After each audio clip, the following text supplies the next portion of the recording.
हरे कृष्णा, राधे राधे। आज आपको वैशाख के इस पावन महीने में कहीं सुने जाने वाली एक छोटी सी चिड़िया की कहानी बताती हूँ। ये कहानी श्रीमद् भागवत गीता से मिलती है। ये एक छोटी सी चिड़िया के दृढ़ निश्चय की कहानी है कि कैसे वो अपने अंडों को पाने के लिए विशाल समुद्र तक को सुखा देती है। कहानी के लास्ट में आपको बताऊंगी क्यों ये कहानी वैशाख में कहीं सुनी जाती है। अब कहानी शुरू करती हूँ। बहुत समय पहले की बात है। एक छोटी सी गौरैया समुद्र के किनारे एक गड्ढे में घोंसला बनाकर रहती थी। यहाँ उस गौरैया ने 2 अंडे दिए। सुबह होते ही वो अपने अंडों को वहां छोड़कर दाना चुगने के लिए निकल गई। शाम को दाना चुगने के बाद जब गौरैया वापस आई तो उसने देखा कि उसके अंडे वहां पर नहीं थे। उसने आसपास देखा परंतु उसे वहां पे कोई भी नहीं दिखाई दिया। अब उस गौरैया ने समुद्र से पूछा, समुद्र, मैंने यहाँ पर अपने 2 अंडे रखे थे, क्या तुमने देखे हैं? समुद्र बहुत इतलाते हुए बोला, तेरे अंडों का मुझे क्या पता। समुद्र के इतलाने से, बोलने के तरीके से ही गौरैया को अंदाजा हो गया कि उसके अंडे समुद्र ने ही चुराए हैं। वो समुद्र से बोली, तुम्हारे अलावा यहाँ दूर दूर तक कोई नहीं, इसलिए तुम्हें पता है कि मेरे अंडे कहाँ हैं। तुमने ही मेरे अंडे चुराए हैं ना। अब जल्दी से मुझे मेरे अंडे वापस कर दो। अब गौरैया की यह बात सुनकर समुद्र को हंसी आ गई और वो बहुत घमंड में, अहंकार में बोला, मुझे नहीं पता तुम्हारे अंडे कहाँ हैं, ढूंढ सकती हो तो ढूंढ लो। समुद्र की ये बात सुनकर गौरैया को बहुत गुस्सा आया। एक माँ अपने बच्चों के लिए कुछ भी कर सकती है। गौरैया गुस्से में बोली, मेरे अंडे मुझे वापस कर दो, नहीं तो मैं तुम्हारे पूरे समुद्र का पानी सुखा दूंगी। गौरैया की ये बात सुनकर समुद्र को बहुत हंसी आने लगी। वो हा हा करके हंसने लगा। अब गौरैया छोटी थी बट उसमें एक दृढ़ निश्चय था। वो एक टक समुद्र को गुस्से से देखने लगी। समुद्र की लहरें आती और जाती पर गौरैया उसे घूरती ही रही।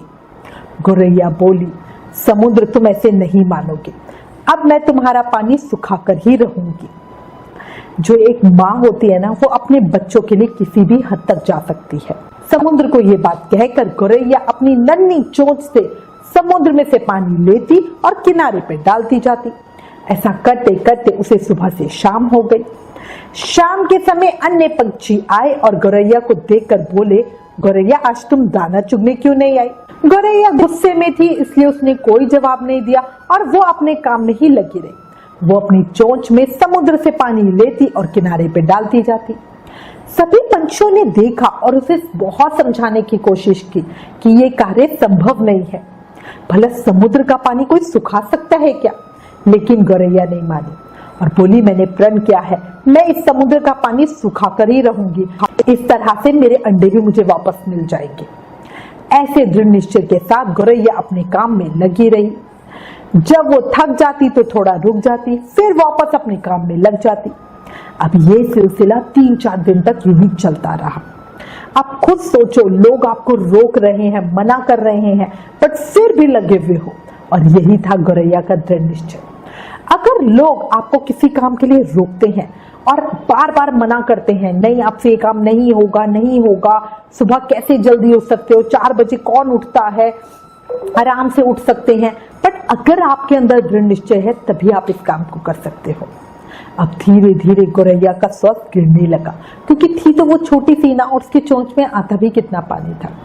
पर उसका दृढ़ निश्चय देखकर सभी प्राणी, पशु, पंछी सब हैरान थे। सभी को उसकी चिंता भी हो रही थी। तब सब पंछी मिलकर पंछियों के राजा गरुण देव के पास गए और उनसे बोले, महाराज, वो नन्ही सी गौरैया अपनी जिद पर अड़ी है और वो विशाल समुद्र का पानी सुखाने की कोशिश कर रही है, जो कि असंभव है। अब सारे पंछियों की बात सुनकर गरुण देव को भी बहुत हैरानी हुई। गरुण देव उड़कर समुद्र तट पर गौरैया के पास पहुंचे और बोले, गौरैया, हम तुम्हारी कुछ मदद कर दें, हमारी चोंच कुछ बड़ी है। गौरैया गुस्से से बोली, नहीं महाराज, ये मेरा काम है, मुझे अपने बच्चों की रक्षा करनी है और कृपया मुझे मेरा काम करने दे, मुझे किसी की मदद की जरूरत नहीं है। गरुण देव उसका ये दृढ़ विश्वास देखकर समझ गए कि गौरैया अपने बच्चों की चिंता में गुस्से में है। तब गरुण देव भगवान श्री हरि विष्णु के पास गए और उनसे मदद के लिए विनती करने लगे और बोले, प्रभु आप सृष्टि के रचयिता हैं, अब आप ही कुछ चमत्कार कीजिए। वो नन्ही गौरैया अपनी जिद में आके समुद्र का पानी सुखाने की ठान बैठी है, जो कि संभव ही नहीं है। पर वो एक माँ है प्रभु, एक माँ है।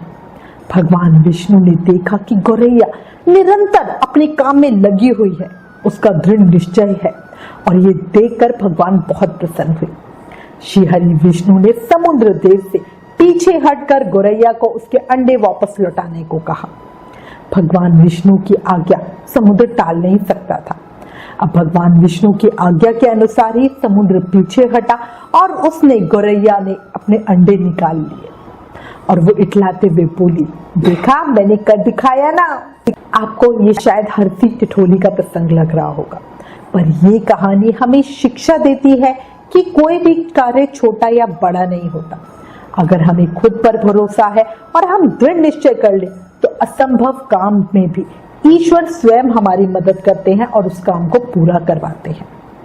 मन में याद कर लो, इस बात को बिठा लो, अगर किसी चीज को दिल से चाहो तो सारी कायनात उसे तुमसे मिलवाने में लग जाती है, और ये बिल्कुल सही भी है। अब कई लोगों के मन में ये प्रश्न आएगा कि ये कहानी हम वैशाख में क्यों सुनते हैं, क्यों इस कहानी को वैशाख में सुनने का इतना महत्व है। तो जान लो, ये कहानी हमें सीख देने के लिए है। अपनी सोच को ऊंचा रखो, इरादों को पक्का रखो और नियत को साफ रखो। कई लोग क्या सोचते हैं, गर्मी का समय है, आलस आ रहा है, सो जाओ, कुछ ना करें। पर अगर तुमने कमाना चाहते हो तो मेहनत तो करनी ही पड़ेगी, वैशाख स्नान करना ही है। किसी ने क्या खूब कहा है, अपनी बुरी किस्मत से लड़ने का एक ही तरीका है, अच्छे कर्मों का ऐसा तूफान लेकर आओ कि किस्मत को भी अच्छा बनना ही पड़े। शायद सुनने में अजीब लगे, पर ये एक सार्वभौमिक सत्य है, मतलब यूनिवर्सल ट्रुथ। यानी हम अपनी सोच, अपने विचारों के दम पर जो चाहें वो कर सकते हैं, वो बन सकते हैं। और ये कोई नई बात नहीं है, भगवान बुद्ध ने भी ऐसा कहा है। हम जो कुछ भी है वो हमने आज तक क्या सोचा है, क्या किया है, इसी बात का परिणाम है कि हम आज क्या हैं। इसी विषय पे स्वामी विवेकानंद जी ने भी कहा है, हम वो हैं जो हमें हमारी सोच ने बनाया है। इसलिए इस बात का ध्यान रखिए कि आप क्या सोचते हैं। शब्द छोटे होते हैं, विचार बहुत बड़े होते हैं, वो हमें दूर तक ले जाते हैं। इसलिए याद रखो, जो भी सोच रहे हो वो अच्छा सोचो। इसी के साथ एक बार जोर से जयकारा लगाओ, वैशाख मास की जय, वैशाख के ठाकुर की जय, लक्ष्मी नारायण भगवान की जय।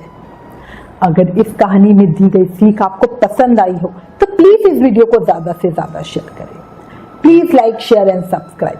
Thank you. हरे कृष्णा।